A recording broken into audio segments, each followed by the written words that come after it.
Kunja Bihari.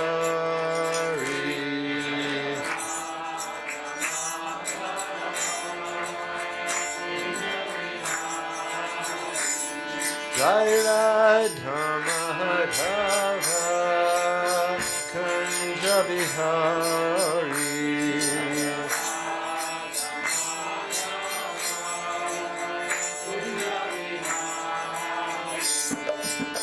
Gopi Janaballabha Girirajadhari.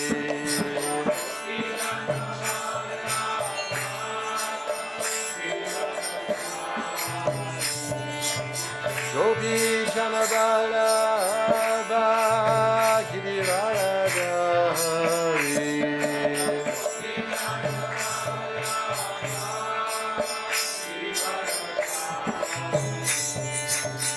Yasodanandanan Raja Janaranjanan.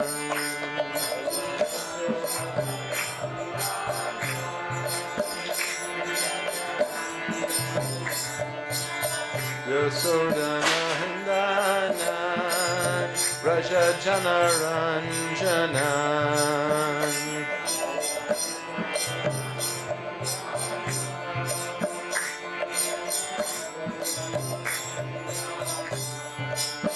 Yamuna Tiravanachari.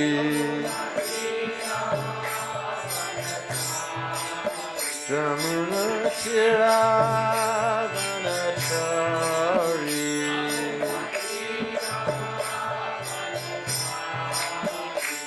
Jai Radha Madhava Kunja Bihari.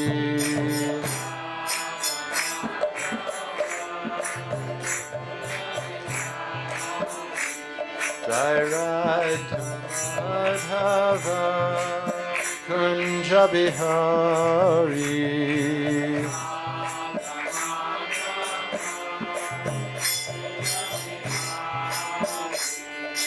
Gopi Janaballabha Girirajadhari.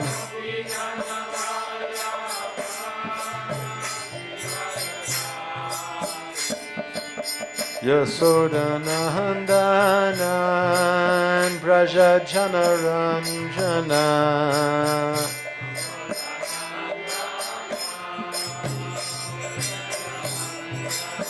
Jamuna Tiravanachari. Jai Radha Madhava Kunja Bihari.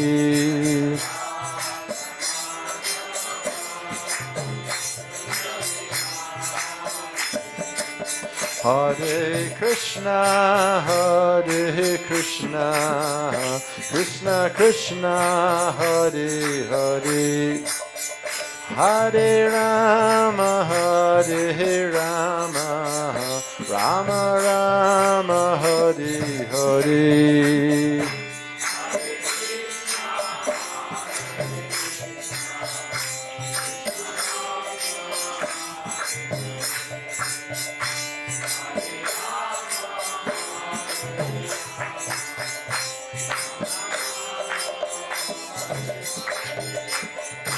Hare Krishna, Hare Krishna, Krishna Krishna, Hare Hare, Hare Rama, Hare Rama, Rama Rama, Hare Hare.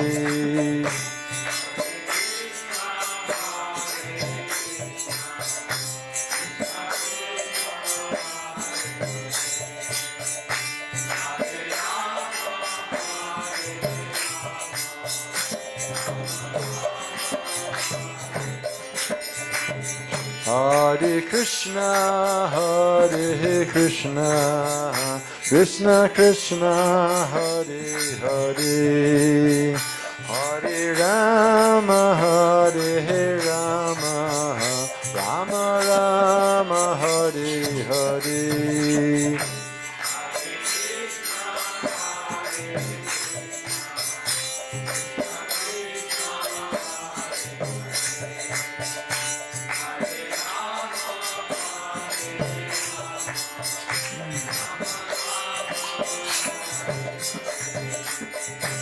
Hare Krishna, Hare Krishna, Krishna Krishna, Hare Hare, Hare Rama, Hare Rama, Rama Rama, Hare Hare.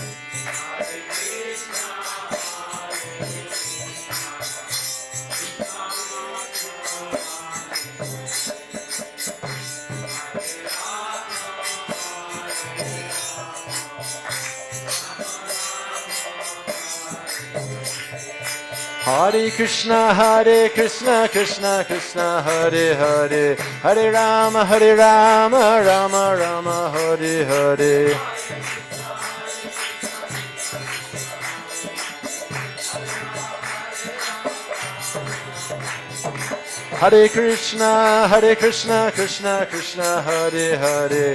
Rama, Rama Rama, Hare Hare.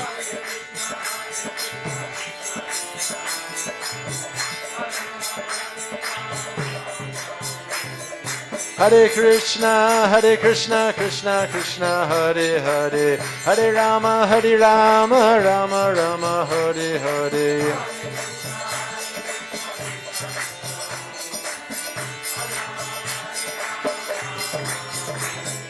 Hare Krishna, Krishna Krishna, Hare Hare, Hare Rama, Rama Rama, Hare Hare.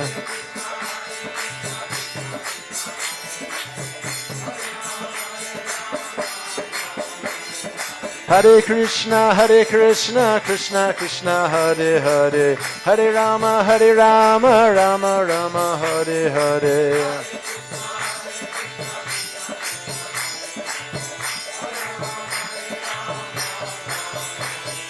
Hare Krishna, Krishna Krishna, Hare Hare, Hare Rama, Rama Rama, Hare Hare.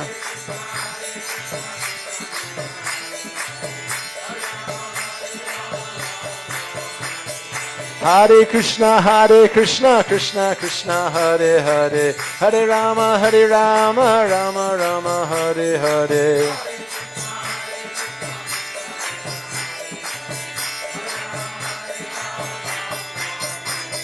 Hare Krishna, Krishna Krishna, Hare Hare, Hare Rama, Rama Rama, Hare Hare.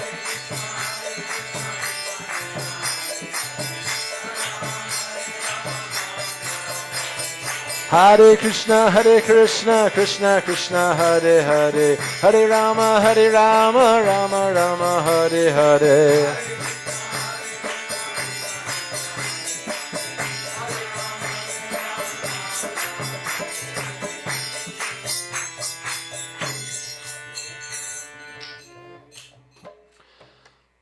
Jayam Vishnupad Paramahansa Paravajakacharya Astatar Sata Sri Sriman A.C. Bhaktivedanta Swami Jagat Guru Srila Prabhupada Ki. Srila Prabhupada Ki. Bhagavad Gita Ki Jai. Srila Prabhupada Ki.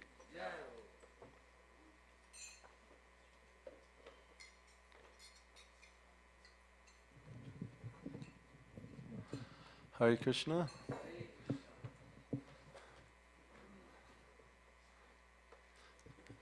Thank you for giving me this opportunity to expose myself.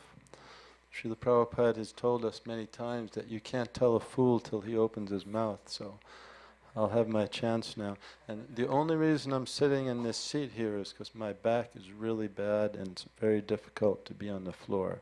But otherwise I shouldn't be on the elevated platform at all. So we're continuing in the Bhagavad Gita. I was told we're in chapter 6, which is Dhyana Yoga, and it's text 43. Do we chant responsively? Tatra tam buddhi samyogam labhate purva dehikam yatate cha tato bhuya Samsiddhau Kurunandana Tatratam Buddhi Samyogam Labhate Purva Dehikam Yatate Chatot Yatate Chatato Bhuya Samsiddhau Kurunandana Tatratam Buddhi Samyogam Labhate Purva Dehikam Yatate Chatato Bhuya Samsiddhau Kurunandana. Anyone else?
Mataji's?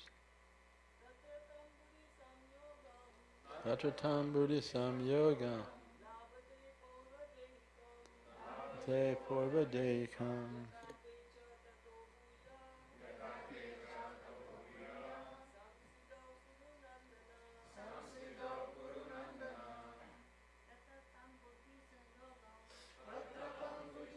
Yogam Te Purva Dehikam Yatate Chatuta Bhuya Samsite Varunandana. Anybody else?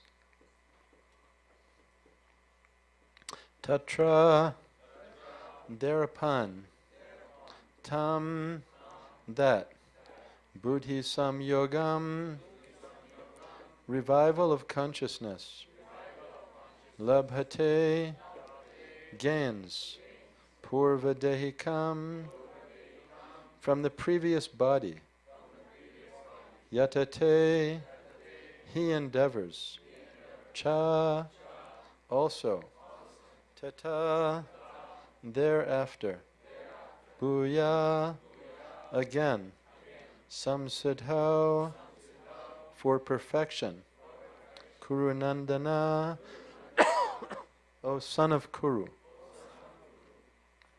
Srila Prabhupada's translation. On taking such a birth, he revives the divine consciousness of his previous life, and he again tries to make further progress in order to achieve complete success, O son of Kuru. On taking such a birth, he revives the divine consciousness of his previous life, and he again tries to make further progress in order to achieve complete success, O son of Kuru. Purport. King Bharat, who took his third birth in the family of a good Brahmana, is an example of good birth for the revival of previous transcendental consciousness. King Bharat was the emperor of the world, and since his time, this planet has been known among the demigods as Bharatvarsha. Formerly it was known as Ilavrita Varsha. The emperor at an early age retired for spiritual perfection, but failed to achieve success. In his next life, he took birth in the family of a good Brahmana and was known as Jad Bharat. He always remained secluded and did not talk to anyone. And later on, he was discovered as the greatest transcendentalist by King Rahugana. From his life, it is understood that transcendental endeavors or the practice of yoga never go in vain. By the grace of the Lord, the transcendentalist gets repeated opportunities for complete perfection in Krishna consciousness. Om Ganatimirandasya Gananjana Salakaya Chaksiramritam Jena Tasmai Sri Gurave Namah.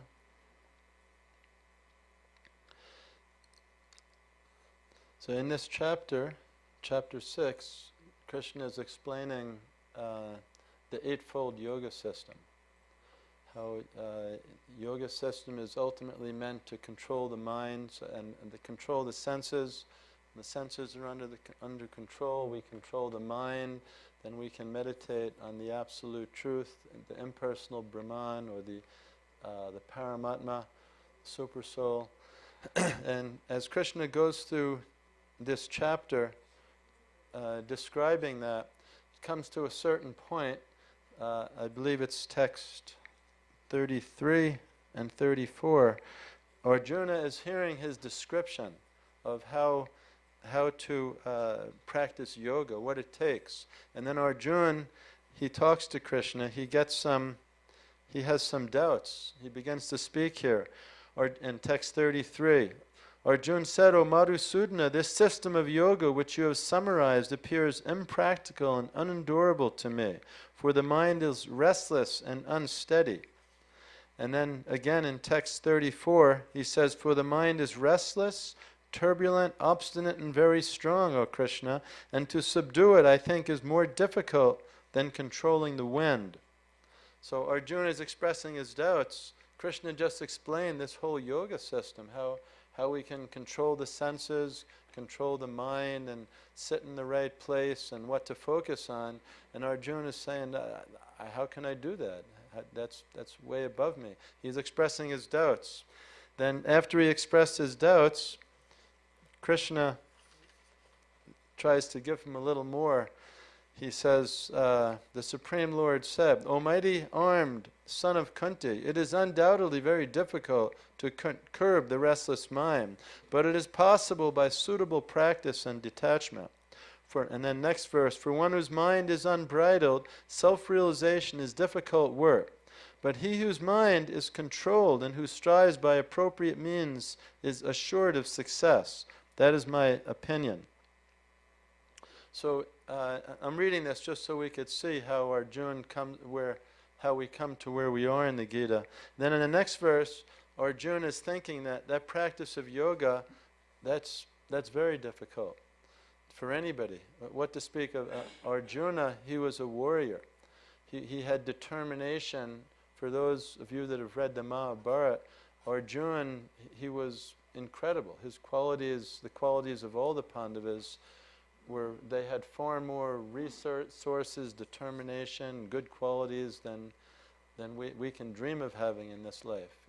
And even for him, he said it's practically impossible. So he comes and he asks this question. Arjuna said, O Krishna, what is the destination of an unsuccessful transcendentalist who in beginning takes to the process of self-realization, but who later desists due to worldly mindedness and does not attain perfection in mysticism?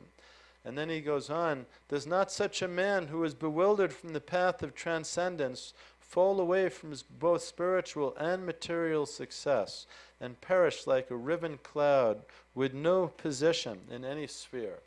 Like, you gave up material life, he took up spiritual life, he didn't make it, so what's his position? He's nowhere. He's an unsuccessful yogi. And then he concludes his doubts with, this is my doubt, O Krishna. I ask you to dispel it completely. But for you, no one is found who can destroy this doubt. And then Krishna starts to speak how for the unsuccessful yogi, after many years of enjoyment on the planets of pious living entities, he's born again into a family of righteous people or into a family of rich aristocracy. And then where we are today, taking such a birth, he revives the divine consciousness of his previous life, and he again tries to make further progress in order to achieve complete success.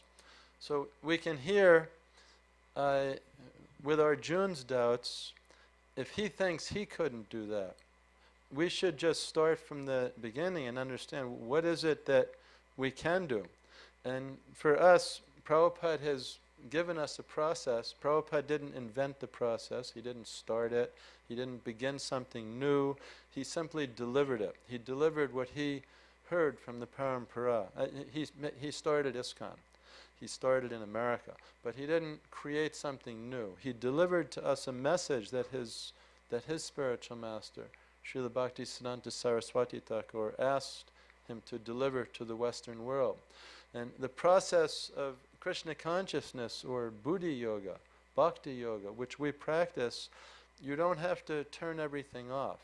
Like we don't say we renounce that, we renounce that.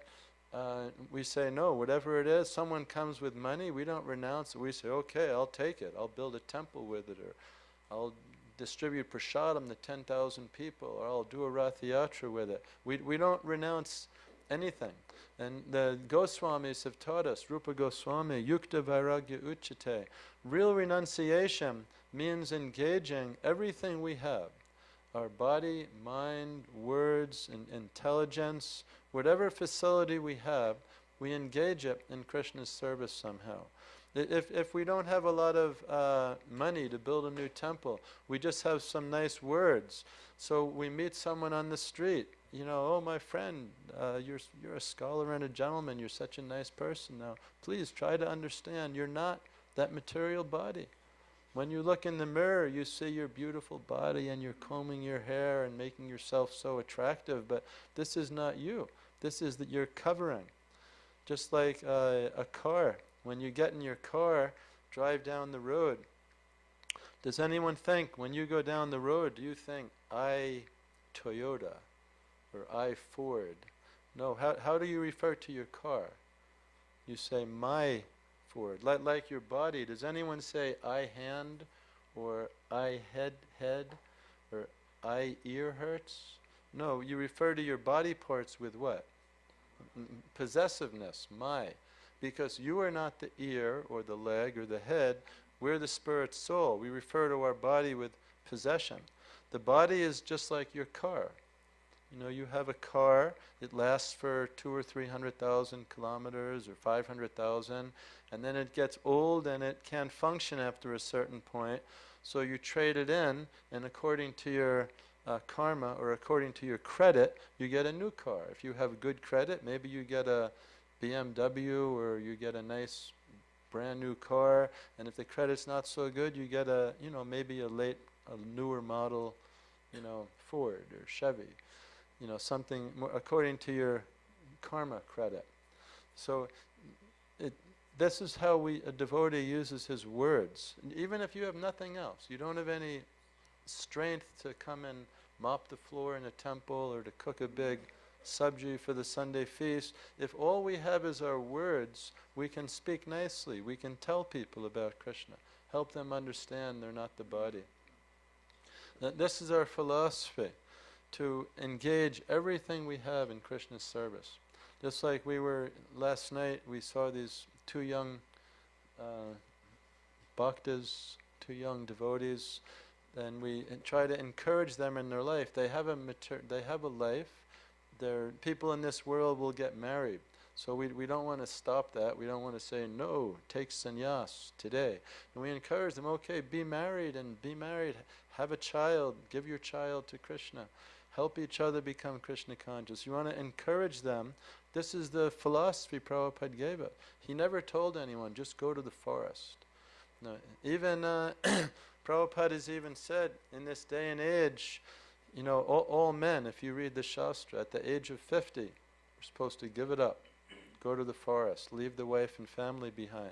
And Prabhupada has told us that if your wife is a Vaishnavi, why you're giving up? She's a devotee. How can you give her up? She's serving Krishna. She's helping you to serve Krishna. So we don't encourage blind renunciation. Like sannyasis aren't supposed to touch fire. They're not supposed to cook. They're not supposed to take whatever comes. But Prabhupada cooked. He taught all of us how to cook. Everybody here, he taught. He didn't personally show me or just a few people he showed, but he taught devotees how to cook. Not just everyone knows Mother Jamuna, but he taught many devotees how to cook, and all of us have heard from them. So we learned how to cook nicely so we can offer something nice to the deities. We don't avoid fire, we don't avoid cooking, we don't avoid anything, because that would be called false renunciation. Real renunciation is that whatever you do it for Krishna. And the more Krishna we can fill our lives with, the less space there is for mundane things in our consciousness. Like nowadays, I travel with a lot of young men over the summer, 20 young men, and it's like, whenever there's free time, it's like, even there's 4 or 5 sitting in the same room, instead of like looking at each other face to face and talking, they're like texting each other. I can't understand it sometimes. It's just, it's better to look at someone in the eyes, talk to them, relate with them, because this is a devotee. I'm trying to become a devotee. Let me get a little association from him. So Arjuna has come to this point here. When Krishna, he's come to the point that he has doubts in this yoga system. How am I going to renounce everything? Come on, they have a kingdom, they have a wife, they have children. At that time, before the war, the Pandavas had children. We know during the war, due to some demoniac activities, the children of the Pandavas were, how would you say, they were beheaded by Ashvatam, yeah. So, but at this time he couldn't just walk away. He couldn't renounce. In the beginning, if you recall, in the beginning of Bhagavad Gita, when Arjuna asked Krishna, "Draw my chariot between I want to see who has come here, wishing to fight." And then Arjuna, he saw his cousins, brothers, uncles, teachers, his gurus, Dronacharya. He saw so many people, and he sat down, he dropped his bow and says, I shall not fight, I can't do this. And then Krishna had to encourage him. But we think we have some dilemma in our house, in our home. A family member gets sick, or we get some really big bills to pay, we have some problem. But imagine, put yourself in Arjuna's chariot for a moment. He's on a battlefield, and he has to kill his cousins, his brothers, not his own brothers, but his cousin brothers, the Kauravas. He had the hundred Kauravas, and they were all there. And all this, he was faced with this amazing dilemma, and Krishna had to preach to him. He said, "I'll just go to the forest." Krishna said, "No, that's not happening for you. It isn't going to work." Because as a Kshatriya, once you've been honored, dishonor is worse than death. They'd call him a coward for walking away. So Krishna had to explain to him, first teaching in Gita is Denosmin yata dehi komaram yovanam jara, explaining that you're not the body. You're a spirit soul in the body, transmigrating. But Arjuna had to go through this, and then it progresses through karma yoga, action in Krishna consciousness. And in this chapter, Krishna explains this process of yoga, how Arjuna can become completely transcendental. And Arjuna rejected it. He said, "I can't do that. It'd be easier to control the wind than to practice this process of yoga." So, and then Arjuna asks a few verses earlier, what happens to the unsuccessful yogi? And so now Krishna is explaining how he takes birth and then he will revive his consciousness. So, uh, for many devotees, when they read Prabhupada's books, it's the we should be questioning ourselves, how does this apply to me? How am I gonna? This is just some philosophy in a book. Well, I've read lots of books, but how does this apply to me? So when I read this, it's like we see that it's a possibility that we'll take a good birth, but even you're a devotee, there's no guarantee, if we don't make it this time, there's no guarantee we're going to get a human birth next time. It gave the example of Jad Bharat here, who he had given up his emperor, he renounced everything. Not Jad Bharat, Bharat Maharaj. He went to the forest and he was practicing asceticism. He was practically on the liberated platform. And the pastime, there was a deer that was running and chased by a big animal, a lion. The deer gave birth. This little baby deer comes out, and the lion, or the animal, went and got the mother. So there's this little baby deer. Bharat Maharaj took the deer to his abode, and he it's a baby deer, and he was a compassionate man, so he took care of the deer. He nursed this baby deer, and then he'd always be looking for the deer, and then at the time of death he was calling out, "Where is that deer? Where is the deer?" And he took birth. In his next life he had to take birth as a deer, and he was practically on the liberated platform before. He was just about there. Maybe not Krishna Prema, but he was on a very exalted platform. So the point is, there's no guarantee that next time round we will get a human birth. So to me, this is an impetus. Let me do all I can now to succeed in this life, and follow Prabhupada's instructions.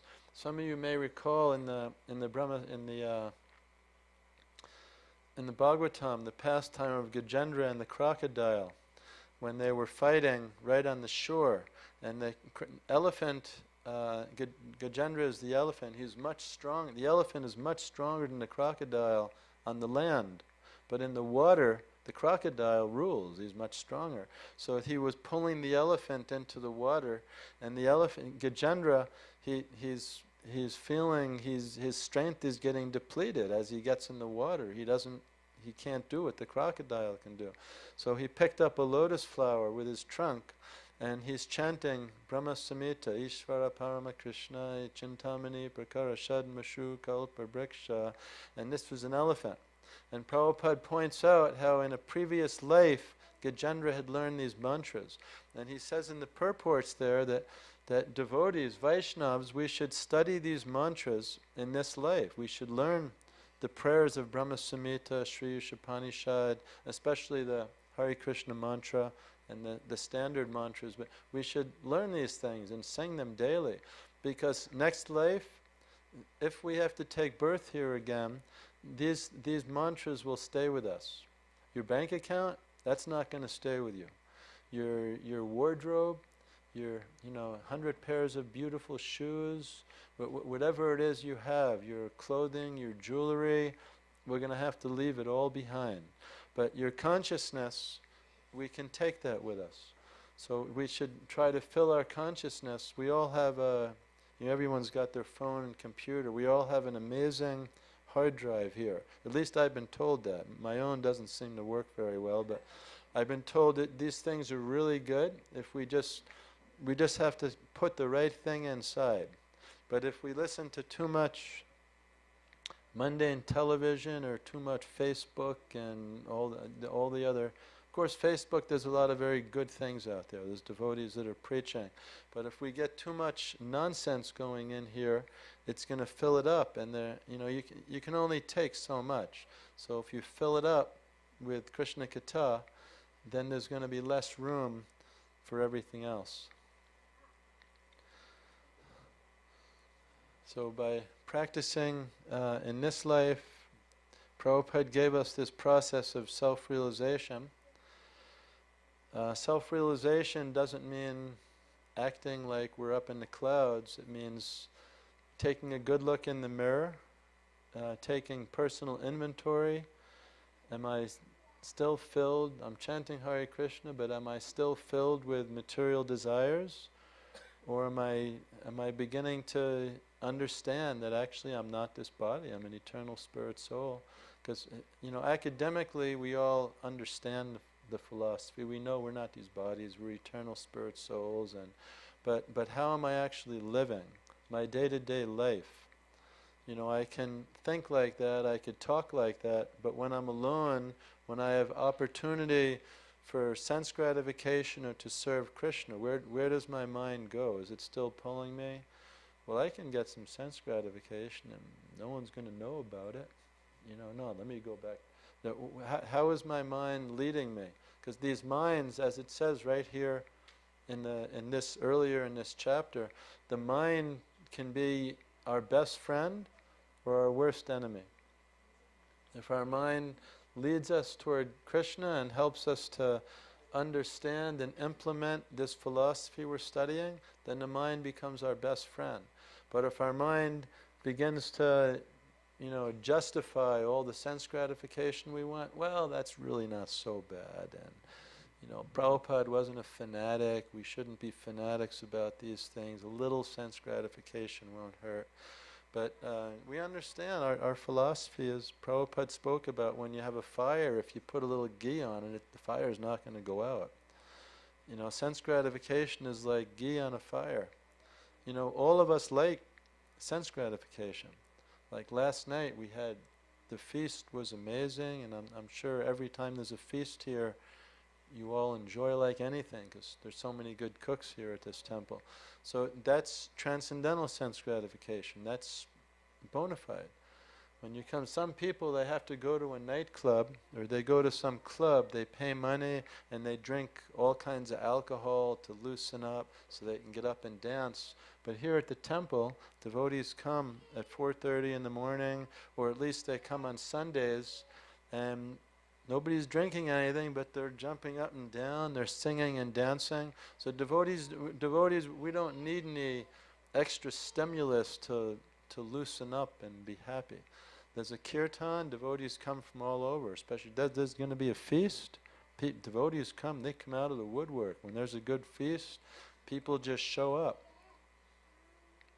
So this is for a devotee, this is our pleasure.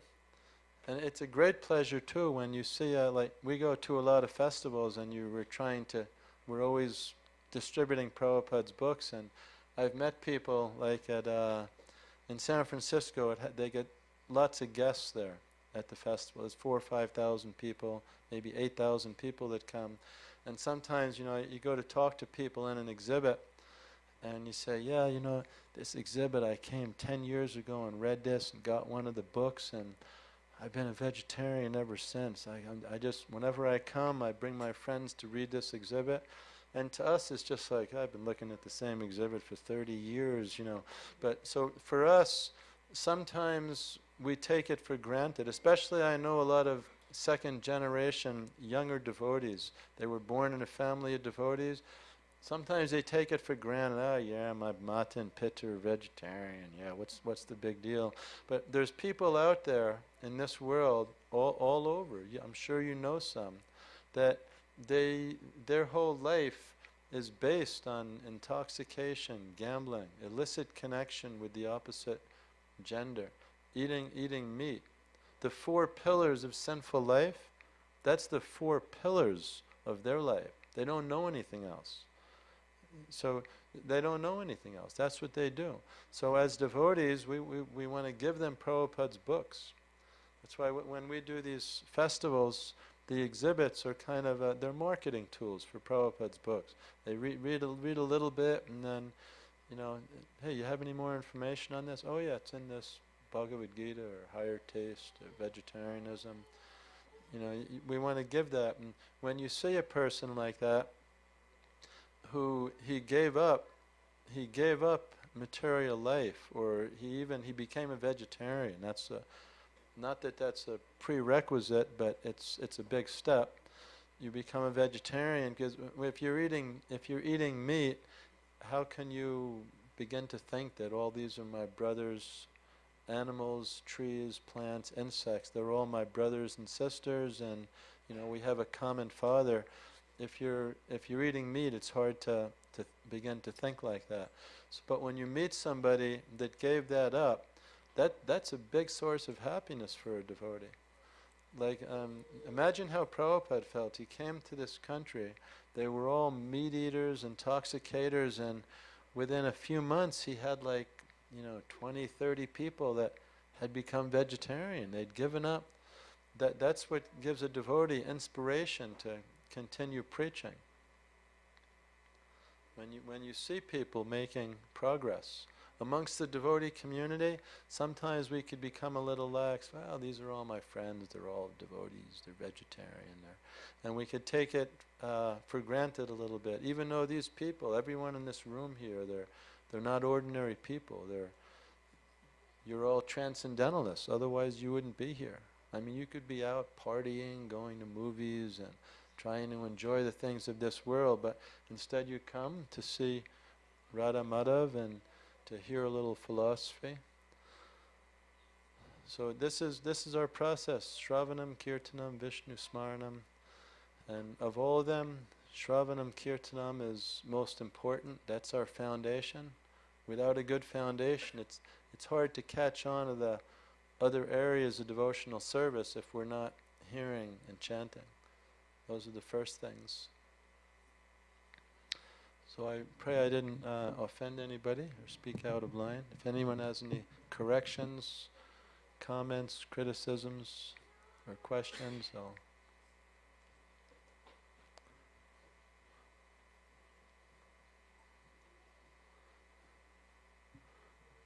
Hare Krishna. There was one pastime I'll tell you that I heard this from Trivikram Swami. Some of you may know him. He's one of the oldest sannyasis in ISKCON now. At least he was one of the first to take sannyas. 1967, I think. He told me he once had to give a class in Vrindavan in front of Srila Prabhupada. Prabhupada was there, and so he kept the Jai Radha Madhava going for a long time, and then he read the book, spoke just a few sentences, and then he spoke a little bit, answered a few questions, and then later on he had asked Shruti Kirti, who was Prabhupada's servant at the time. He asked Shruti Kirti, did Prabhupada ever say anything after that? I had to speak in front of him. And he said, Prabhupada said, at least it wasn't too long. So it's always good to chant more and speculate less. So, but I know when you speak, like the classes that I've heard since I've been here, I heard Prabhu speak 2 nights ago. And then on, I believe it was yesterday morning, there was one young man here speaking. I don't even know his name, but yeah, very nice. He knows Prabhupada's books. So all of you, I just encourage you to take advantage of each other's association, because this is what we have here. We have a nice building, but the most valuable thing you have in Calgary is the association of each other. The association of Vaishnavas. This is the most valuable thing any of us have. You can lose everything. You could lose your house, lose your not your family, lose your job. You can lose everything. But if we can maintain the association of devotees, then that will be the perfection of our life. Krishna will provide everything. So any questions? What's next? Damodarastakam?